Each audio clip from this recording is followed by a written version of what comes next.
Are you feeling lost in the digital wilderness? Welcome to Lost in Siberia.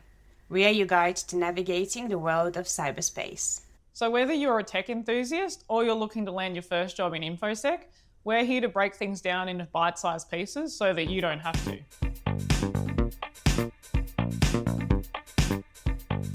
Okay, well, welcome back to another episode of Lost in Siberia. We are your hosts, Annie-Mei. And Annika? And today we have a special guest on the show. We've got Louis Cremen. So welcome to the show, Louis. Oh, it's great to be here. So we are down in Melbourne for CyberCon and you're giving a couple of presentations, so that's really exciting. But before we get into that, do you want to talk a little bit about your career and how you got to where you are now? Yeah, fantastic. So thanks for having me. I'm really excited to be here and to talk about different things. My name is Louis. I'm the lead cyber instructor at Lumify Work. My job is to make sure that people who come into my classes are able to skill up, get an understanding of cybersecurity from either the fundamentals or from a security management perspective, and make sure they are able to put across all the different standards and a number of different security measures in their organizations. In terms of my career, I actually started in a software background, so I actually used to run my own software company. I used to make applications for a living. I basically got to a point where I was at university making applications and no one had ever made iPhone apps or Android apps before, and then there was a massive demand for it. And I was like, well, I've got some friends, we're making some apps, I'll make some as well. So we ended up making a whole bunch of different things.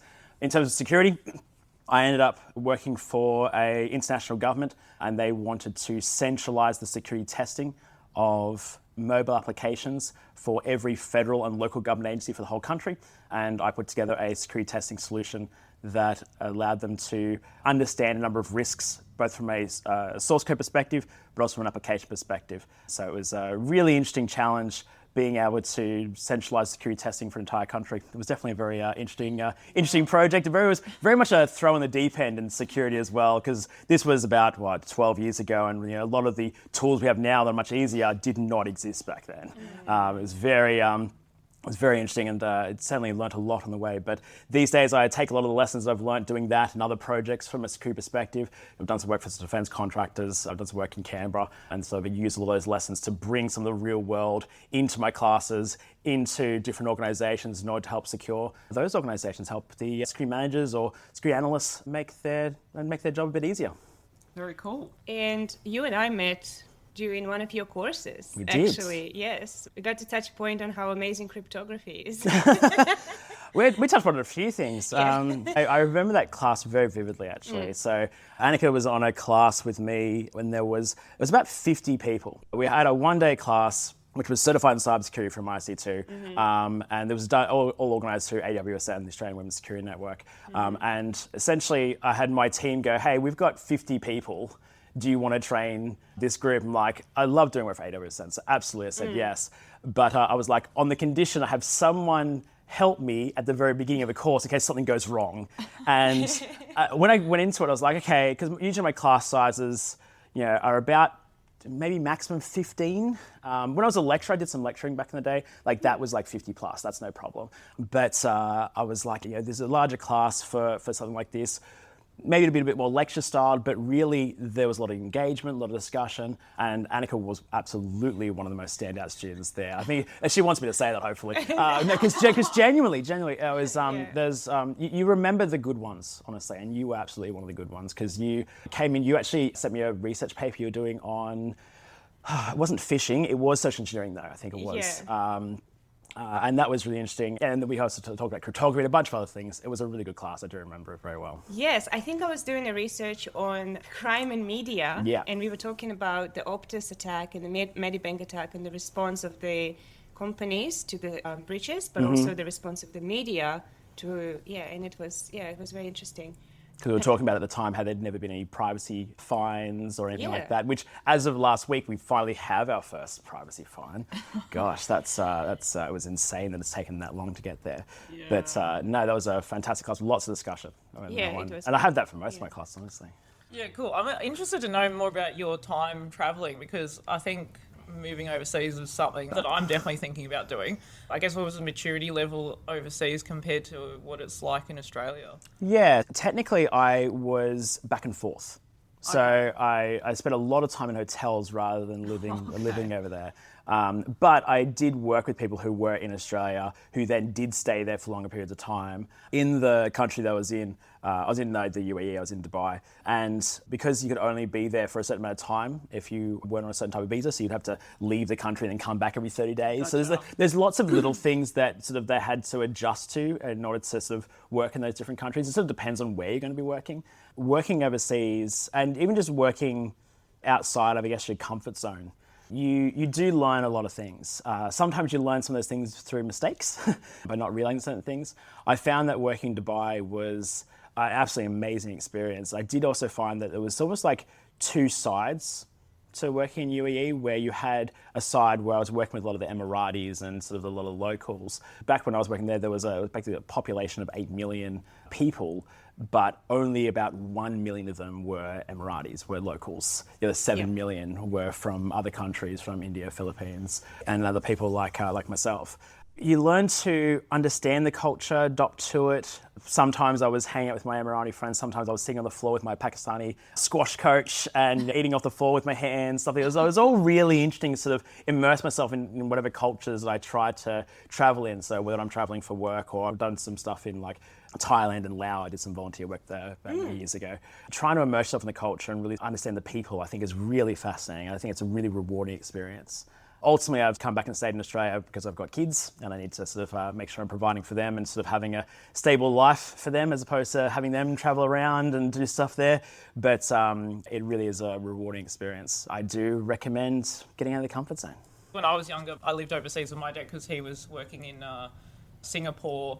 He also travelled to a bunch of other places, which I didn't get to go to some of them. But it's always just really good to get away from your day-to-day, I think, and learn about new cultures. And I find in the Australian cyber industry there is some people seem to think that because obviously we have a very good life here in Australia, but like we have this like kind of superiority complex, and I think going overseas really helps you get a better understanding of like, sure, we do a lot of things great, but it doesn't mean we do everything the best. So, I mean, I don't know if you find that as well, but... And this might seem rude, but I don't know what we have a superior complex to have. Like, I don't That's what I think. Yeah. It's I don't think we're particularly special in certain ways when it comes to cyber. We definitely have some incredibly talented people, but they're incredibly talented people all over the world. Some of the best red team people I've met are international. Some of the best people in all different places are from all different places. It's really not a Australia only thing. We definitely are a bit of a lucky country here. There's no doubt about that. We have this view in security that risk is bad, right? We're going to get rid of all risks, but if you want to grow yourself, you have to take risks. You have to, there is an element, and this is always controversial to say, but risk is good. You just got to take the right risks. Yeah, right? risk is. It's just there. You identify it, but it doesn't mean you stop moving. You can't stop moving, otherwise you stop growing, you stop doing amazing things. Which is also risky. Well, it is, but again, that's where you got to take the right risk, or things can go wrong, and you know what? That's happened, right? I've maybe made a mistake, and it was like, we'll try not to make it again. And it's like, well, I learned from it, and that's a good thing. Yes. We say in one of my native languages that if you don't take risks, you don't drink champagne. That's fair. So, like when you celebrate and... Yeah, I don't drink, but I can risk. Well, let's modify that saying. We can find a way to make that more alcohol-free friendly, I guess. But it's still, it works, and it's absolutely correct. But what can Australia learn from those countries where you met really great people? And I sometimes feel that we have so much potential. There is so much opportunity, untapped opportunity left on the table in Australia. And I love Australia. Coming myself from overseas, being like a triple immigrant, I feel so lucky being here. And it's sad for me to see that we are not promoting our people as much as we can, or promoting our companies and initiatives and small businesses. What can we learn from some of the overseas places you've been to that we can apply here? It's a really interesting question. I don't know if I've got all the answers to that question, but certainly being able to build up Australia's capability for cybersecurity is going to be vital if we want to be a big player internationally. Right now, it's impossible to get a piece of software and security that's not linked with Israel. because they've spent a lot of time and effort working on their people through a lot of the different programs they have, through their mandatory service they've got there. They spend a lot of time in their startups, that then gets promoted, and therefore they're well known in the industry as one of the best place to get software from, which when you work for UAE, part of your criteria is you need to make sure that you're trying to avoid software like that, because it's like, because again, obviously there's some international elements there. Global And so issues. yeah, absolutely, like it's really quite interesting. Like it's nothing I hadn't experienced before walking into something like that. And so when you are trying to build something up here in Australia, like how are we going to be able to build up our people in order to help run companies like this? And when they do run companies like this, like I've got friends that sort of, they're going to be running some of these booths at CyberCon. Like, are we seeing Australian government support them? Are we sort of getting them into different federal, local government agencies in order to sort of manage risks or to utilize their tools? Like, is there this idea of supporting Australian businesses to help protect organizations, or are they choosing companies internationally? Yeah. Right? Again, they're allowed to, right? Some of the best companies, CrowdStrike, whatever, they're fantastic. But if you want to support Australia, you have to use Australia, right? You have to utilize Australian resources, whether it be Australian companies or Australian people. And that's, we have to spend time and effort building that up. I think that's the main thing there. Yeah, and I think also the issue I've seen is you go to conferences and there'll be a big public servant that'll get up and do a speech about how we need this sovereign capability, and then they just rush off the stage and they leave. Like, they don't even hang around to talk to the people who are in the room, who are willing to, they want to have a chat with government to see how they can provide that support and build their products into government, but then I guess also into private sector as well. They don't seem to want to act, like, it's all just talk. Like, I've never actually seen them actually hang around to want to have a chat. And like, from my experience, they'll say afterwards, someone who I know who owns like a small cyber business will then email that person and they never hear back.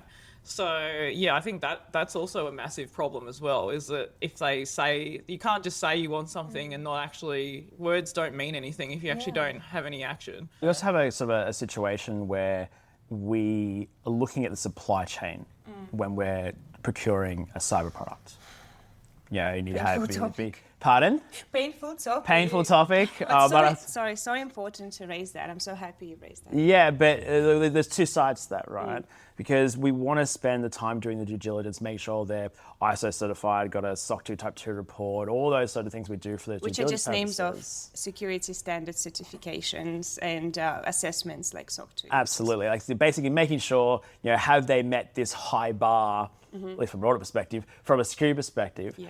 But that means if you're a small business owner, and it's like, oh, can you answer this questionnaire? Can you demonstrate this certification? It's like the barrier to entry to even just have the conversation is significantly higher than it used to be, make it even harder to be a small business owner in cyber trying to get into a larger organization, whether it be a bank, whether it be a government agency, or even a medium-sized one.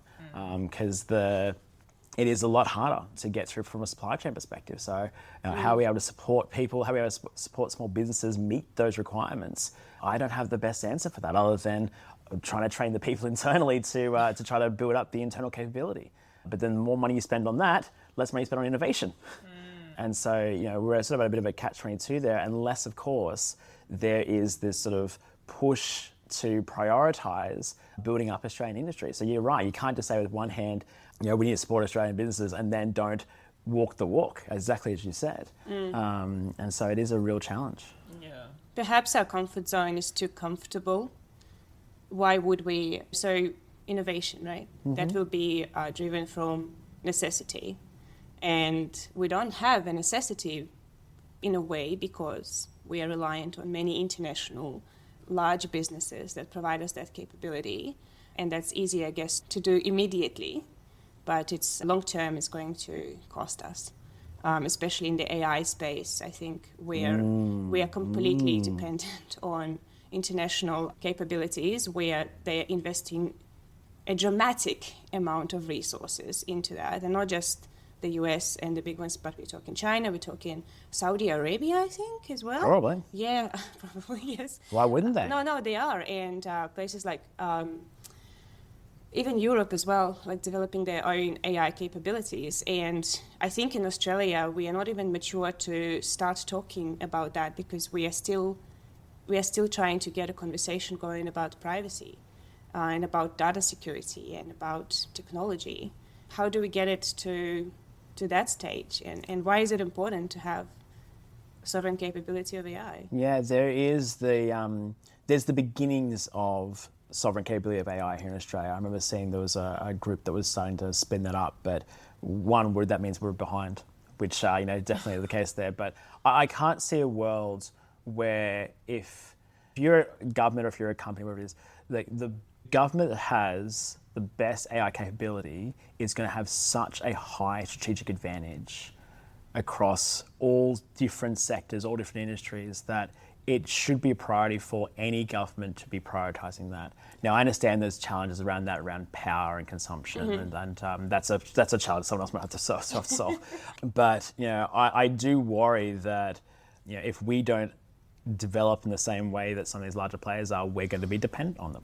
Yes, right? And they can cut it off at any time, or they can increase their prices, their tariffs, and yeah, and that is that's why it's always important to have sovereign capabilities, and it is one of those things that in some cases we've moved away from building things here in Australia, and even sort of looking at the startup space from some of the figures I've sort of looked at, it does seem to be that it's not as big as it used to be. And I don't know how much that is COVID and some of the different things there, whether or not the financial pressures, whether or not it's a lot harder to do that. I don't know the actual answer as to why that's the case, but the importance of it is massive, is absolutely massive. You see how far AI has come just in the last few years. I remember studying it 15 years ago, and I wrote a backpropagation multilayer neural network in C++ back in the day.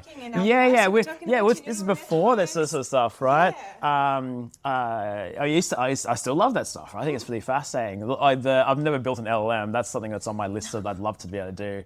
I'm following some people actually making it's like an LLM trained on a lot of the Australian cyber standards, like ISM and stuff like that. I'm really fascinated by that there is some experimentation there, so maybe that'll help us out. But I do think that whether it be for cyber, whether it be for AI, I do think we want to have that. I think one of the things we're really going well with from a sovereign perspective is quantum. I think actually, because I've got friends who used to work at the quantum computing labs in UNSW, and one of my old lecturers is actually one of the top quantum cryptography experts down at University of Wollongong, which I live down in that area. And so we actually are doing pretty well in the quantum space. Obviously, I don't think we're doing as well as Google and some of the other ones from a quantum computing perspective, but definitely, we at least have some leg up in that area, which is good. But I do think in the area of cyber and in the area of AI, we definitely could be doing a lot better. And for our listeners, what is quantum computing?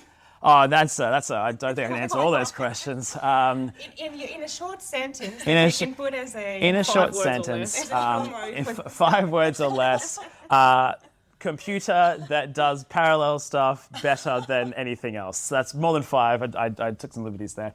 But there's a few benefits that we're going to hopefully see with some elements there. But I know that some of the government agencies are already experimenting or working with some of the UNSW groups to try to see if they can take advantage of the potential, I'm going to use the phrase parallel processing, the quantum machine could look at. So again, I do think there's already some experimentation happening there, which is fantastic.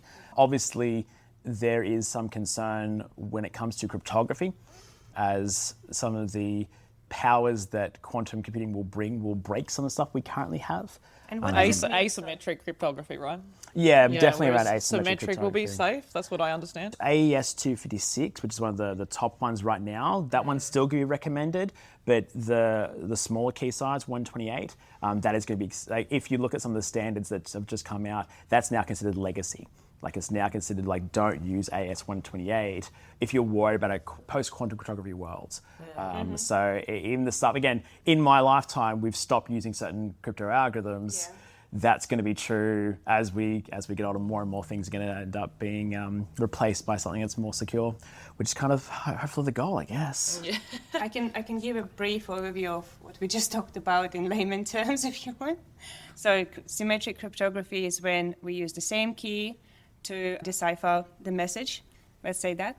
And then asymmetric keys, we have 2 pairs of keys to decipher that message, and the numbers 1 to 8 and 256 refer to the length of that key, and which means the longer the key is, the more time the computer will spend trying to figure it out.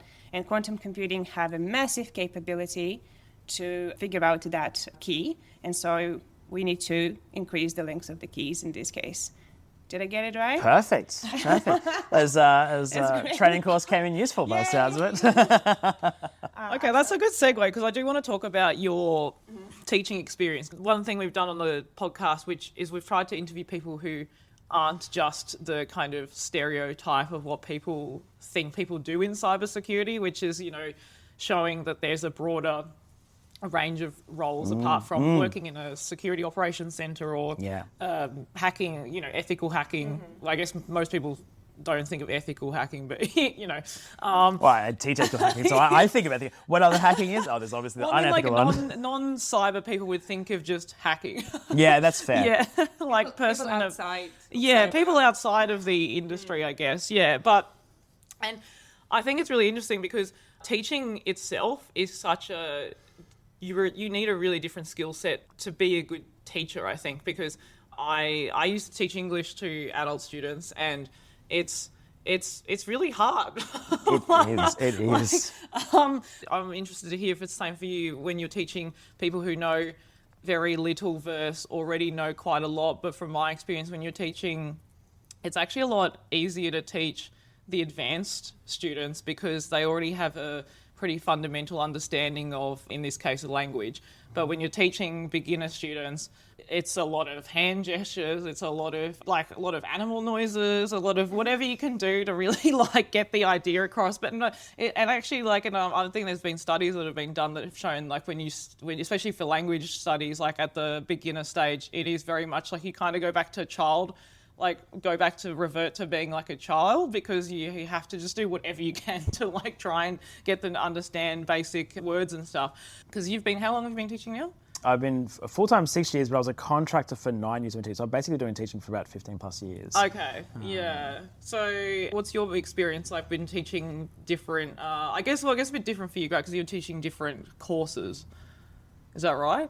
Yeah, absolutely. So I've always been a person that's liked to do stuff and then pass on that knowledge. So I always define myself as someone who does and then teaches. And so even at the very beginning when I was talking about doing iPhone app development, stuff like this, or even when I was a tutor at university, I would learn stuff about computer science, about arrays, about pointers and memory buffers and stuff like this. And then because I was able to grasp those concepts and explain them to other people really well, I found myself really good in a tutor position because people will go, I don't understand this really complex concept around how to do certain loops or how to do whatever C++ programming we were looking at. Pass my value, pass my reference stuff. And I was just PTSD flashbacks. I'm so sorry, but also I'm not. Because I was able to turn some of those really complex concepts into something that is more simple and more relatable, and you talk about using, I don't think I use animal noises, but I certainly use we don't need to do that inside. No, would be very relevant. You know what? I feel like I need to figure out what I'm going to do next week and whatever training course I'm doing to incorporate that. But it's on the table. Animal noises are back. But certainly I would look at even just things like Spider-Man as an example of an array to sort of go, oh, that's going to fit in this array, but in this array that gets rid of the null pointer. Again, I'm just as examples. But being able to translate those complex things, make them interesting, make them engaging. Yeah. That is, to me, is one of the big parts about it. And I think if you can get someone engaged and interested and sort of inspired that they want to learn, people will then want to learn.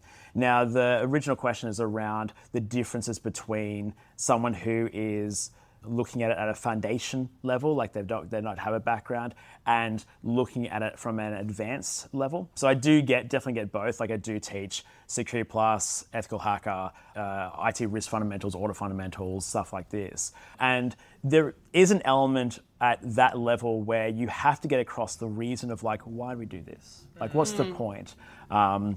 If I'm talking about some of the different frameworks, it's well, why do we do this? Why do we need a framework? Why don't we just make everything secure? Why won't we just just patch everything, right? We're well, here are the challenges around that, and here's the reason why we do it. But if you patch this too quickly, here's what happened there. That went wrong, right? The whole thing fell over, and that caused a global outage.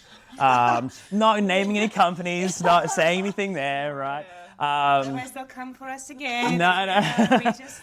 It's okay. You did say you did use CrowdStrike I as said a good as a positive before, example. I didn't mention them. I was thinking some other example. Yeah, exactly. It happens to anyone, and it does. And it does. But that's the genuine thing, right? And so a lot of at that level, you are looking to inspire interest, whether it be in programming, whether it be in cyber, and when you start talking to people who are already experienced, so when I teach my information security management classes, I teach CIS, which is one of the sort of top certifications from ISC2. The people that come to those classes, some of them have more experience than I do. I remember when I started working as a trainer for DDLS, now Limify, I was about, I think I was 22. And I had people telling me, it's like, Louis, you're young to be a student, let alone be at the front of the room. That's so true. And like, even now, I'm 37, even now, I'm the youngest trainer there, 15 years later. Yes. Wow, that's like, crazy.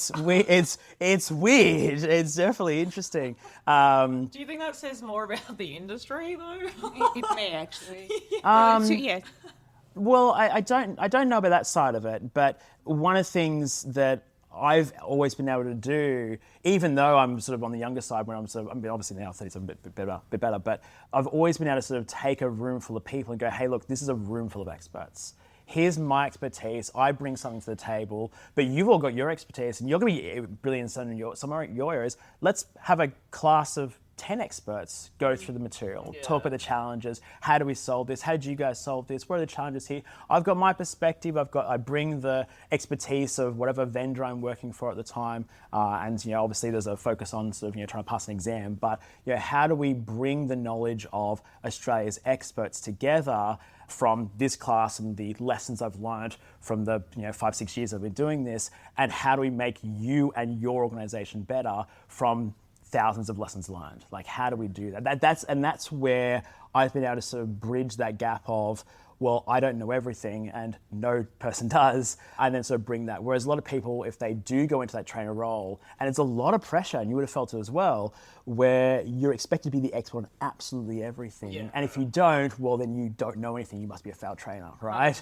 But like, I think this industry, and really just, I guess a lot of industries have this concept of imposter syndrome, where if you don't know everything, you'll see, or you feel like you know so much less than everyone else around you. And I think I learned to embrace that imposter syndrome early on, because I just knew I didn't know everything. Like, I knew I was really good at like the software cyber stuff, and cryptography, and I sort of grown in different areas. And then over time, you do just grow, or you rely on other people. The question was, is there a problem with the industry that, we've got some of the older trainers? No, I do think there's a focus on someone who's had 30, 40 years experience, and they'll be able to bring that to the class, and they've found a way to distill the most important parts. I do think there's definitely some value there, but I also think it's a challenging skill to be able to be younger and inspire action to people who are significantly more experienced than you. And so I definitely think that is, it's a skill in itself, and it's one that I've managed to figure out, but I don't think that everyone else, well, I do think that it maybe hasn't been a focus from other people. Yeah.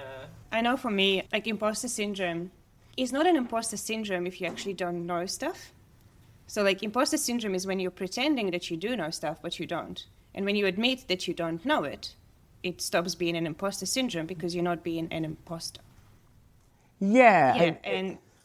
So I think taking this approach is really good, because for me, I had so much anxiety when I first went to study cybersecurity, and I went, oh my God, like, do I need to study all of these programming languages? Which ones do I focus on? Do I need to learn everything about every single field in cyber? Because then, especially like when you are a minority, which I represent a few minorities, they will come at me harder. And I was like, come at me harder, great. Because the more questions you ask me, the more I will learn as well. And then in my university, what they do is, if you want to go for a higher grade, you need to teach. And I would recommend to anyone younger that is in university currently, take that opportunity, whether you want to get a higher grade or not, because when you teach, you realize how much you don't know. And you need to know the stuff yourself. Yes, and when you can sell it in many, many different ways, using animal noises and using Spider-Man references, that's when you realize that you really know it quite well and deeply, and you could explain it to anyone. Because if you could explain it to a child or somebody with a 30, 40 years experience in another industry, you're covering a lot of bases. And it's such a great experience. I think one of the best ways to learn is to teach. Yeah. Yes, definitely agree. It's definitely one of those things that if you are able to present to a bunch of people on a topic, you do find yourself questioning or trying to figure out, well, what would people ask me a question on? Like, what is something that I don't know? Because if you don't know, it almost looks like it's obvious you don't know. Like, you sort of don't know how it sort of comes across. And so, even for a lot of my courses, like I spend a lot of time preparing and practicing and sort of going, okay, what would someone ask me? What would I ask here? Yeah. Right? What would I ask here if I was seeing this class? And when I have other trainers sort of come through, because I've sort of helped mentor some other ones that have come through, part of the lessons I give them when they're sort of going, well, how do I teach? I'm like, well, who is your favorite teacher? Like, who is the person? And this is advice and good advice in general, not just for teaching, but like, who are the people that you look up to and go, gee, I wish I had some of those traits? Because if you look at those and go, well, I want to adopt that type of trait, I want to make sure I'm doing these things, then I do think that over time you will end up adapting that, you will end up adopting that. And so for training, I'm like, well, what's your favorite type of classes? Teach how you would like to be taught. Like that's the lesson I give a lot of people that are coming in this area, because we've all sat in sort of training where it's very monotone or someone's reading from the book, whatever it is, and I'm just like, that doesn't interest me. Like I can't. I'll just go on Facebook and sort of listen to the background, as opposed to being engaged, being asked questions. Here's an interesting story. We were seeing this real world. Like there's a lot of things that I find, if you contextualize, if you link it to something tangible and real, then it inspires action. That's when I'm teaching someone. It's not just to here's some knowledge. It's like, I want to make sure that you understand why we do this, and make sure that, as for inspiring action around taking those lessons and using them, actually employing them inside your organization or in your daily life, right? We were talking before the podcast around different scams or different things that may be happening. Whenever we teach and go, hey, here's some real world examples of something going on, people adopt that and go, oh, I need to look out for that, or I need to worry about it. Not worry about these things, but it's not just about the fear, it's about the what do I do about it. Probably the best example that happened at an organization I was working for is that there was a phishing attack. And part of it was we sort of went to everyone in the organization and went, hey, here's how the phishing attack worked. Here's how this happened. Here's how this invoice came in. Here's how these things happen. And then from that point onwards, the sales team, whenever they got a phishing email, would talk to each other and go, hey, in Teams, like, hey, I just got this, don't click on it, right? Rather than just press the report button, which again, we want people to do, they were, we want to protect each other. We want to actually protect each other, and we didn't tell them to do that, right? We just told them, hey, here's the problem. They came with their own better solution, and that actually works really well in those areas. So again, inspiring action is a big part of that. Yeah, and I think from running our podcast, but also the Instagram page and posting our videos on YouTube and stuff, like when we get asked questions from people they ask us for recommendations for things, but it might not be something that is our area of expertise, and then I have to go, actually, I don't actually know myself. Like, I need to go look into that too. So I think, like going back to like what you said, you can't know everything, right, as an instructor or a teacher. But it's okay. Like, and you just need to say like, hey, I'm not sure. Like, I'll get back to you though, and I'll look into it. Because I think like just pretending that you know everything is not the right way to go about it either. Especially if someone figures out that they catch you out on not knowing that information as well. Well, I guess it's trying not to bow under the pressure of that, I guess. Because, again, sometimes you do feel pressure, even in a meeting. It doesn't have to be training. Like, even in a meeting, it's like, hey, how do you do this? And this is where imposter syndrome can be a problem, right? Because you're brought into a meeting going, oh, you're the cyber expert, you should know these things. And it's really hard to be in front of 5 other people on a Teams call or over a table and go, I don't know the answer to that as your cyber expert, right? And so, you have to either find ways of deflecting, which is usually just, that's a really good question, let me get back to you with something better, as opposed to knowing it off the cuff, because you won't know everything off the cuff. But certainly there is that power in, I don't know, but I'll give you a better answer later. Maybe there is power to saying, I don't know, because it paints the cyber industry as it should be, because it's vast. It's getting larger and larger every single minute and second. And for me personally, that's a personal thing, if somebody, especially very experienced, says that they don't know, I respect them so much more. Because there is so much honesty and being able to be both vulnerable but direct as well. And yes, you can deflect, and of course it depends on the type of meeting, and Sure. and if you have clients that you're proposing your services to, this is a very different Yes. kind of a, but working for like an internal company and then speaking to my own kind of like stakeholders and like, oh, you know, yes, it's Annika and she knows human factor. And I was like, I don't know everything, because humans are unpredictable. They do crazy things every day. Yeah. And then they build technology that is also unpredictable and mimics that behavior. Yeah. And it's impossible to predict that. And I think like even from yourself saying you're teaching for how many years now, Yeah, and there are still things you don't know, is just a testament to how we are learning by sharing, and also being vulnerable, I guess, in the fact that we don't know. Absolutely. And even there's new things happening all the time. Like right now, obviously, AI is the big topic. You know, one of the things I'm actually doing this month is like every day on LinkedIn, I'm posting like, here's a new AI attack, because I have seen those. Yeah, I'm doing it. I'm doing it partially for other people, but I'm technically doing it for myself. Yeah. Because there's something new that even I'm learning as I'm going through this, going, wow, there's this attack that's possible. And, you know, looking at things like poisoning a data model. And it's like, actually, that's significantly more possible than we thought it was. Anthropic just said that we only need 250 documents, no matter what the size of the LLM is, in order to poison it. And I'm like, what? That's insane. Like, again, it's one of those things that, like, I'm always learning and everyone else is also learning as well. We just we have to stay curious and keep building up our internal knowledge and share it with other people, so that we can build up their knowledge and sort of build up the capability in Australia or wherever it may be, in order to get through cyber challenges, AI challenges, whatever comes in the future. Yeah, well, I think that's a good place to end it. Tell everyone to stay curious. Definitely. Which I think is what Steve Jobs said once. Maybe he said that. I'm pretty sure he said that during his Stanford address. Okay, well, thank you so much, Louis, for joining us on the podcast today. Absolute pleasure. Thank you very much for having me. No worries. Okay, well, thank you everyone for tuning into this episode of Lost in Siberia. And we will catch you next time. Bye. Okay. Fantastic. Thank you. No, thank you. Hope that went okay. I have no idea.